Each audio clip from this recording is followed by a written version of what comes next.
Yes. Thank you very much, Simon. So, it's great to be back. It's 3 years, and I'm very excited to meet so many people again and to talk to you about what I think has been happening since then. For those who don't know me, my name is Malcolm Myers. I have spent the past 15 years working with marketplaces. I've literally looked at hundreds of them. I used to run M&A at Naspers. I then advised Scout Group, and I run an advisory business that does capital raising and M&A in marketplaces. We tend to start around series late A, early B, doing sort of 20 to 200 million raises. And then we also run sell-side M&A processes. And although the company is called European Internet Ventures, we actually work more or less any way you can think of. Here are a few examples of the deals we've done. So plenty in real estate, or transactions we've worked on, but also other verticals. And I'm going to actually relate some of those insights from other verticals where I think they might be of interest to you all today. So I'm going to take us through the topic in 4 chapters. We're going to look at what's been happening since we were last here, which of the different transactional models are likely to be successful, what options do many of you in the room are portals or portals classifieds players, what are the options you have today? And then finally, I'm going to revisit some of the assumptions I made or projections I made when we were last together in this room 3 years ago. So what's been happening? Well, the first thing that's been happening is clearly that valuations, if they haven't gone anywhere or they've gone downwards. So I think RIA Group is the one that's managed to keep the same valuation now that it had 3 years ago. And a company like Rightmove that used to be the absolute darling of the space is now 36% below where it was at the end of 2019. And it's not simply that they haven't been producing enough growth, it's that the markets are no longer valuing them on the same multiple. So the same EBITDA is no longer getting the same multiple. Why? Because investors don't see such a bright future for these models as they currently understand them. If we look at the transactional models, there was some amazing excitement if you go back to sort of 2020 and 2021. Companies like Opendoor being worth $16 billion at one stage, they're now 90% down. Some of the brokerage businesses like EXP, 61% down. And then one obviously very interesting case is Zillow, who of course became a transactional business. They started the iBuyer business called Zillow Offers. That pushed up their market cap to $35 billion, and now it's more or less, then they pulled out of that, and now they're actually back roughly again where they were three years ago. So was the market wrong to get so excited about these transactional models or not? So the first point to make is that from a consumer point of view, classifieds offers a very broken experience, right? If I want to buy a house on classifieds, I can't just go onto Rightmove and click to buy. I have to contact an agent. I have to walk around or visit, and the whole transaction, the document exchange process is usually very lengthy. And obviously, if you compare that with click to buy on Amazon, these businesses today, or the experiences today, are worlds apart. I thought it might be interesting to learn a few things from the automotive vertical, which I've studied in some detail, and then see to what extent the parallels apply also to real estate. So the automotive side has transactional models from non-classifieds players. There's the C2B instant cash offer, so where you as a consumer, you take your car and the platform says, I'm going to give you 10 grand for your car, and you can get that now. So instant cash offers is one good example. Another example below is direct offers for selected dealers. So here the platform arranges that a number of dealers will make you an offer for your car in a sort of mini bidding situation.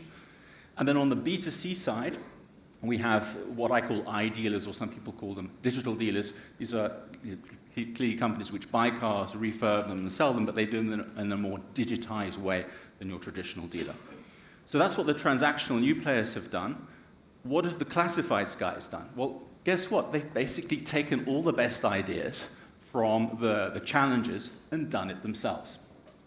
So if you look at C2B, instant cash offers, yes, most of the car sites you can think of now have an instant cash offer model. Direct offers from selected dealers, yes, you bet. There are plenty of examples of that. For example, Mobile in Germany, you can have that as well. An in-house iDealer, that's really interesting, that some of these classified players now also have combined with an iDealer, so you have classifieds together with an actual super dealer. And then one other very interesting model is what I rather convolutedly call an e-commerce overlay model. Here, Auto Scout in Germany has a series of cars which are click to buy, but Auto Scout doesn't own them. They belong to dealers, and then if you do click to buy, there'll be a couple of weeks, or more 4 to 6 weeks at the moment, where Auto Scout will then buy the car off the dealer, spruce it up, and move it over to you. A very interesting model. So that's what's been going on the automotive side. Why is that of interest to us? Well, I think there are probably 4 lessons to think of here. One is that many classifieds players have actually used M&A to accelerate their move to the transaction. For example, OLX bought Frontier Car Group, that was then the basis for the OLX Autos business. Or another interesting example is iCar Asia, a classifieds business, merged with Carson, one of the large transactional iDealers. Secondly, I would argue that if you have a model which has a room for the traditional dealer segment, that can help you to scale much faster and with less capital. So for this Auto Scout Smile product that I was just telling you about is a very good example of that. And then also some very important insights. Classifieds brands can be used to co-brand iDealers, so Auto Scout, classifieds name, Smile. And yes, it is possible for classifieds platforms to also become dealers. 3 years ago, I don't think anyone in the room thought it was possible. So what's happened in real estate? In real estate, we have some challenger models. The most famous one, of course, is the C2B Opendoor model, where, again, cash buy for your home. On the B2C side, you could argue, well, they're also B2C, because they're obviously Opendoor's also then selling those homes onto new buyers. And then there's this whole breed of what I call TEBs, tech-enabled brokers, which are trying to take the brokerage model into the 21st century by being very data-based, very software-based, and scale-based, and not using high street real estate. So how have the portals or the classified guys responded with to these challenges? Well, the answer is probably less dramatically so than in the car business.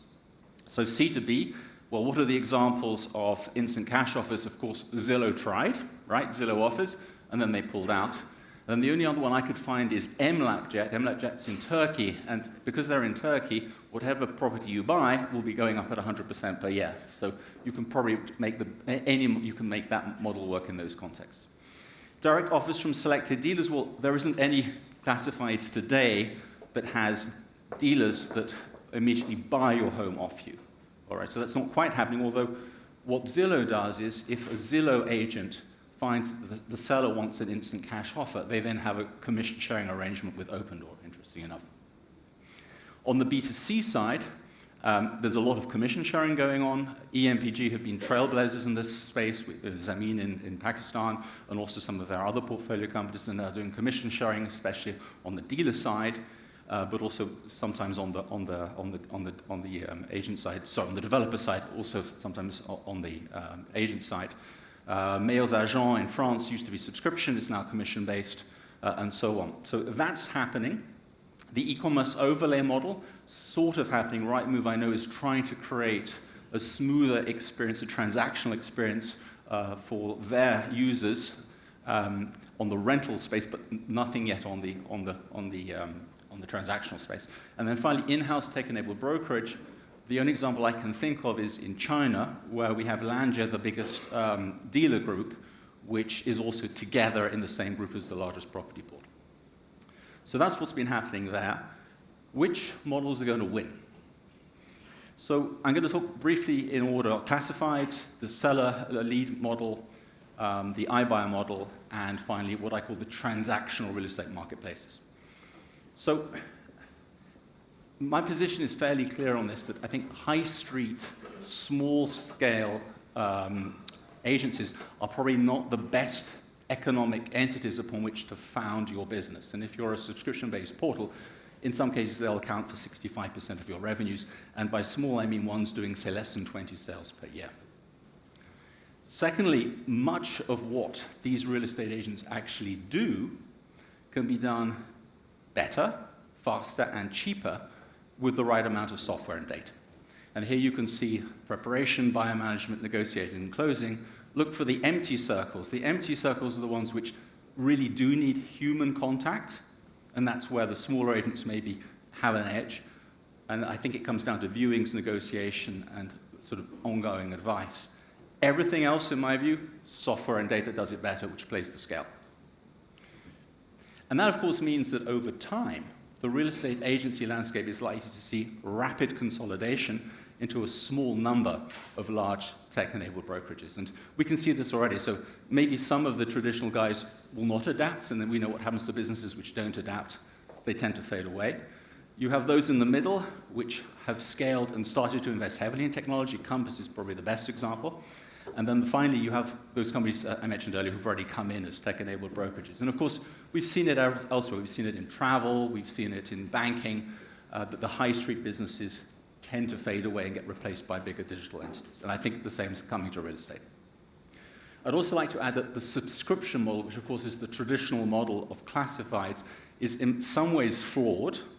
I know it gives a nice, relatively stable stream, although not always during the pandemic. But if you think about what it's doing, it's the way where, again, a very successful company like Rightmove is making money, it's by selling more and more premium slots where you're paying to have extra visibility for certain properties. Now, the last thing you want is on the same day that you put that premium listing up, the house immediately gets matched with the right buyer, because then you're not going to be able to sell so many premium slots. So there's something intrinsically working against the perfect functioning of the market if you're relying on subscription and premium slots. The time-based models, in my view, don't ultimately make sense. And when you look at other verticals like recruitment, you can see how the market's really changing now to performance-based pay-per-click. Interestingly enough, companies like Zillow are already moving to this more performance-driven way. So Zillow is still, let's face it, in the leads and listings business, but they're much more focused on transactions. For them, transactions is where there is a Zillow Premier agent which gets a commission share on a buyer sale or on a mortgage. And in these business transactions, so Zillow has focused, for example, last year they did 360,000.36 million of these types of transactions, and they made on average $4,000 from these transactions. That sounds like a much more cash-generating business model in the longer term than one which is simply based upon advertising. And I've just put underneath on this slide showing you how Rightmove sees the world. It's still in terms of revenue per advertiser. Moving on to seller leads, I think this has been one of the sort of aha moments during the pandemic when more and more portals suddenly realized, our agents don't have enough vendor leads, maybe we can help them. And of course, the majority of people who are looking to buy a place also have a place to sell. So I think there's now a scramble to get very good at vendor leads. And why is that interesting? It's interesting because you can now do commission sharing with brokers on vendor leads. Now let's talk a bit about iBuyers. I think there's been some very interesting developments with iBuyers. That it's really not about iBuying anymore. So a company like Opendoor, as you know, for every 100 seller inquiries, so 100 people that say, I'm interested in selling my house, this is how it's like, only about 5% will actually get an offer, right? So what Opendoor is a super vendor lead generation business. And then how do they monetize that? Well, they monetize that now because they also partner with agents. So they can say, hey, look at these leads, this guy wants to sell his house, let's do a commission share on this. Really interesting, and secondly, they're improving the customer experience in many ways. One, through fintech. So for example, they offer what's called, obviously a non-contingent offer. It basically means they're helping provide funding in a way that's more secure than what you would get from a bank. So that helps you as a buyer to get that transaction done. And what's even more exciting is buy before you sell. So from a consumer point of view, I have a home, I'd like to find my new home before I worry about selling my old home. So I think the idea is brilliant, and of course, a lot of money is changing hands, so it's possible to make money. Now, I know we have some issues with interest rates at the moment, but if we take a longer-term view, this kind of product, in my view, adds a lot of value both to you, the consumer, the homeowner, and also, obviously, it gives Opendoor an opportunity to make more money. And to some extent, you can see the same approach by some of the other players in this space. And so we see that in Europe, we see it in the US, and in Europe, we have examples of Codit, for example, and Casabo also are iBuyers, much smaller scale than the Americans, but interestingly, they also are opening up to the brokerage model. And of course, Casavo, some of you saw, they ended up buying Proprio, the #1 French tech-enabled brokerage, a couple of weeks ago, again further proving that that's the way they want to take the model. And what I think is particularly exciting is what we're now seeing is some fully transactional online marketplaces. Loft, the Brazilian iBuyer, is again not just about buying homes and selling them. It's about creating an open platform that you as an individual can list your home for sale, and that a broker can bring a home to sale on. And again, Loft will do the marketing, and they'll do a commission share. And so Loft is a good example. Quinto Andar, also in Brazil, started from the rental side, very similar idea. And then in Husby, Middle Eastern Europe, Tapu.com in Turkey, I think they're presenting on Friday, similar idea, C2C transactional model. You can click to buy the home online, a very interesting model to look at. So there are a lot of portals in the room. What are the options you have? So I think never before have you had so many exciting opportunities to think about. If we think of the threat side, first of all, we've got falling transaction volumes. US house sales are down 20% year on year at the moment, existing home sales. You've got long-tail agents. In my view, some of them are going to pack up now in this current market. You've got tech-enabled brokerages, which are helping to consolidate the market. We've got younger buyers expecting more of a digital experience. We've got developers going direct, and so on. But there are also some great opportunities. You have the opportunity to buy or build your own tech-enabled brokerage. You can offer these buy before you sell products, make some money out of those. You can provide lender leads on a revenue basis, and so on. Or you could also think about providing this transactional overlay, a little bit like AutoScouts does with their Smile product. Now, let's just take a look at some of the economics behind these different options. So, first of all, classifieds, wonderful model if you look at margins, right? So I've made a few assumptions that Rightmove maybe £300, this is $1, $300 per home listed on its platform that gets sold, and they're making about close to 100% gross margin, right? They have virtually no cost of sales, and we know for sure they make 76% EBITDA margin. And then, but the difficult bit there is they're only getting $300 per sale. Compass gets almost 100 times as much because they're a broker. 100 times as much. They're getting $28,000. And the iBuyer is getting 1,000 times as much, of course, because they're actually selling a whole home on their balance sheet or on their P&L. Now, of course, today, only the classifieds model is actually generating positive EBITDA. But in time, there is every likelihood for sure that the brokerage models will start to make money. And we're going to talk a bit more about how they're going to do that. And possibly even the iBuyer model if they leverage those broker relationships and don't have to put everything on their balance sheets.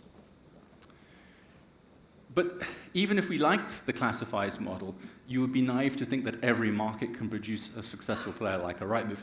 And this chart, it's good to be at the very top because that's where you have a dominant vertical. And at the bottom, you have a dominant horizontal. So Sahibinden in Turkey would be a great example of that. Or Finn in Norway. But most of you are going to be in this difficult middle bit, which I've called the competitive middle, where you have to deal with both strong horizontals and maybe other verticals as well. And in that model, a subscription-based model is never going to generate the kind of returns which you're probably looking for. Now, so let's take a quick final look at the tech-enabled brokerages. I think that what's fascinating is how their unit economics differ. So you've got, first of all, you've got very big differences in revenue, and that's driven by the value of the homes that are being sold. So the average selling price of a home on EXP is $350,000. Compass, it's over $1 million. And obviously the commission revenue they can get, it's also driven by market characteristics. You can see here, $28,000 for Compass on selling a home is a good number.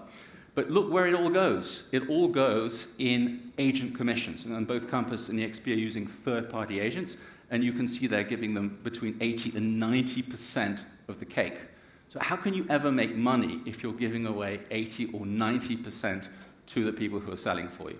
So it's clear it's going to be the models which have internal sales forces who are less expensive, like a Redfin, that are able to generate a higher gross margin, and also Purplebricks in the UK as well. Of course, their sales and marketing costs and G&A are still making them loss-making, which surprises me. If you can't make money in 2021, it does raise a few questions. But again, I think scale and some fine-tuning on the unit economics will make these businesses more powerful and more robust. But what's particularly interesting for you guys is, were you to combine one of those models with a classifieds business, with all that traffic, with all those listings, you will create a much stronger tech-enabled brokerage. So again, if we look at our 3 stages of preparation, buyer management, negotiating, and closing, the preparation side, think you're now a tech-enabled brokerage with a portal, the AVM. You've suddenly got far more data for the AVM. You've got national coverage if you've got most of the listings anyway, and you've got all that traffic to generate seller leads with.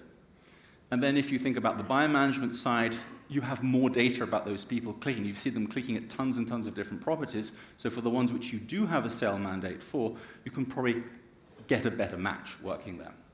And you can probably also invest in augmenting your lead quality, because you know you can recycle those leads in many ways, both on the properties you do have a vendor mandate for and those which are going to brokers.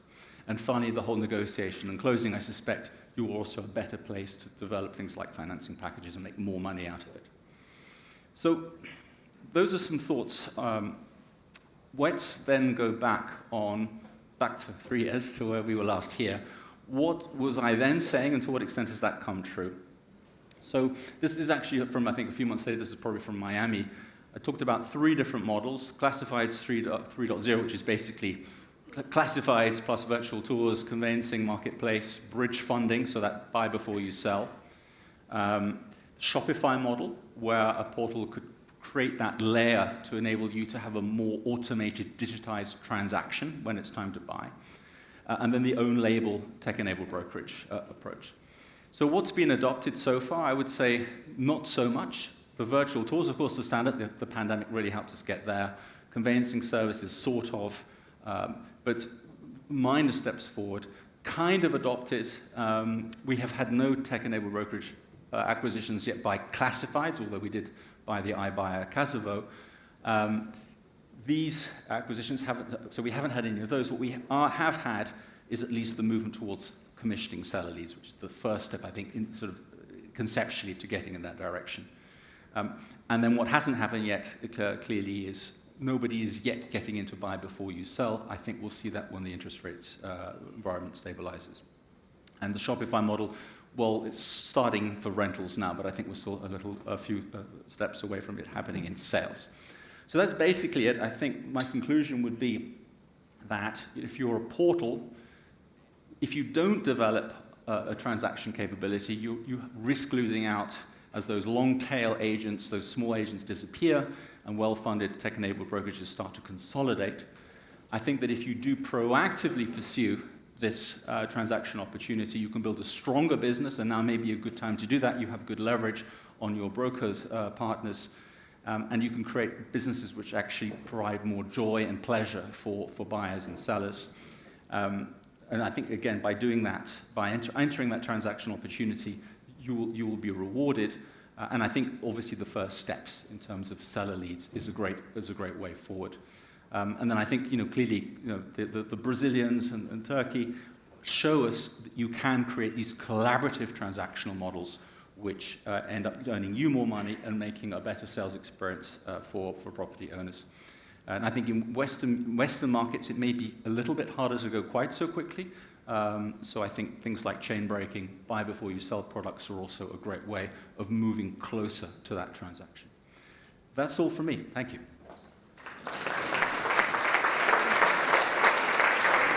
Malcolm, thank you very much. Are we able to bring up the questions? You guys can put the questions up here. Well, the first question anyone asked was, are we able to get a copy of the slides? The answer is all presentations will be made available at the end of the conference to attendees. Yep. Okay, so that answers that question. Okay. Now, while we haven't got the question up here, I'm going to ask you the questions anyway. Does a marketplace look? Here we go. Now we're perfect. Here we go. To what extent does the iBuyer model is the iBuyer model a unique MLS US type opportunity? We should talk to Codit and Casavo about that, right? I don't think it's linked to MLS. I think iBuyer tends to work best where you have homogeny in the housing stock, so you can get very good at pricing. But we'll get to see now, we're going to start to have some quite important price fluctuations, I would suspect, over the coming months in the US. We'll see quite how good those models are. So I don't think it's US specific. I think it's more housing stock specific. If you're in Europe where we have more unique housing stock, you're taking a bigger risk because your models won't be quite as accurate. Okay. Does a marketplace looking at buying a TEB risk alienating existing clients and revenue streams? So we got that one 3 years ago, and I think obviously you have to be very careful. But this idea of own brand, third-party brand, we see so many places in the internet. I think if I'm a traditional broker and I'm getting lots of leads and listings, as long as you continue to give me lots of leads and listings, would I go somewhere else? Do I even have somewhere else to go? Whereas I think that if you buy your own TEB, you can start to provide great service for a specific segment. It doesn't have to be main. You can start perhaps by addressing a particular segment where there is a gap in your brokerage partnerships anyway. So my view is that, how can I put it? You don't create valuable businesses by not wanting to upset anybody. I think you create valuable businesses by focusing on what customers want, and I think you can provide a better service for buyers and sellers if you can more accurately integrate your portal and a transaction mechanism like a TEB. How do you explain the very poor valuation of Redfin, who is perfectly executed, the digital transaction model, being a brokerage and a major portal in the largest market of the world? Because I don't think public markets are very good at discerning between the different models. So I think Redfin ought to have helped us by generating a bit of positive EBITDA. I think that would have been really nice. And of course, they've now bundled in Redfin Now, which is an iBuyer. So, and it's not always exactly clear which costs to apportion to iBuyer and which to the Redfin real estate services, so the non-iBuyer part. But I think Redfin is one of the best examples of a TB, and I suspect that if they didn't have the Redfin Now, that you would be seeing a strong EBITDA growth. How can consolidated portals move into the TB area without frustrating agents? Oh, we've had that one already. I think we can get rid of that one. Okay, what was the reaction of the existing dealers? It's sort of related to the top one, right? But your experience in the automotive industry. What's been the reaction of the dealers to the portals moving into their business?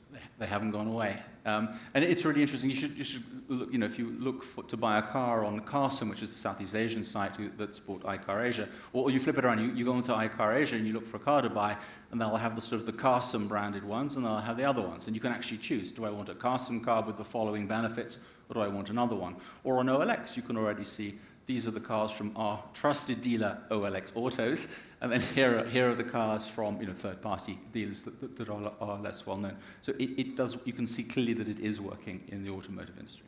Okay, this is actually not about. Sorry, I misread the first one. It's not about frustrating the agents, the first one, but how can they move into the TEB business? Is it through acquisition? Is it through start the business themselves? How would you? You only have two options, right? Build or buy. I don't want to belittle the task. I know it's a very complex business to build off the ground, so that it's not to be undertaken lightly. I just think that if you can get there, that's very good. But I would encourage you to look to buy, because the skill sets you have, if you're a very successful advertising business, will not look anything like the skill sets you need to be if you're running a transactional business. Would GUI IQI be an interesting example of a merger of a portal and a... Well done, yes, exactly right. Exactly right. Yeah, exactly. Georg was ahead of the crowd when he started doing that. So do you want to briefly overview it, or do you want me to? You can. Okay, GUI IQI. GUI was a leading portal in Southeast Asia, helping Chinese language buyers move across markets. They were having a lot of problems monetizing that business. Yep. They merged with IQI, which is a very large franchise group, but it was technology-driven franchise group. It's based out of Malaysia, I think it is, but they have operations all throughout Southeast Asia, and now they're basically a tech-enabled brokerage with a property portal whacked on the front end. Exactly. They've got 20,000 warriors. They're called warriors. 20,000 warriors. We talked a bit about their underlying technology. It's all technology-driven. They've got this thing called a super app that drives everything within their business, and we actually went through that yesterday in the masterclass. And this is a business that's growing now at 100% per annum, very large revenues, and profitable. So if you want to understand, talk to Georg, get him on the phone. He gives you some very good insights into the challenges he's had in building this business. Do we have time for Kezo's question, which I think is a very good one? Am I allowed to read it, or do you have to? Yeah, no, sorry, you can read it. Fintech-powered players such as Divvy, Flyhomes, Site, etc., are laying off staff recently. Do you think these are short-term phenomena, or was it a fintech, or was fintech-powered ones just a hype? I clearly think it is short-term. You know, if you're VC funded and your runway is too short, you have to lay off people. I firmly believe that what they're doing is adding a ton of value. I think the issue has always been that they need to build a supply and a demand side. And of course, if you run a great portal, you've got that already, which is why bringing these businesses together makes so much sense. Okay. Malcolm, thank you very much. Always fascinating to hear your views on the market. Excellent stuff. Thank you. Thank you.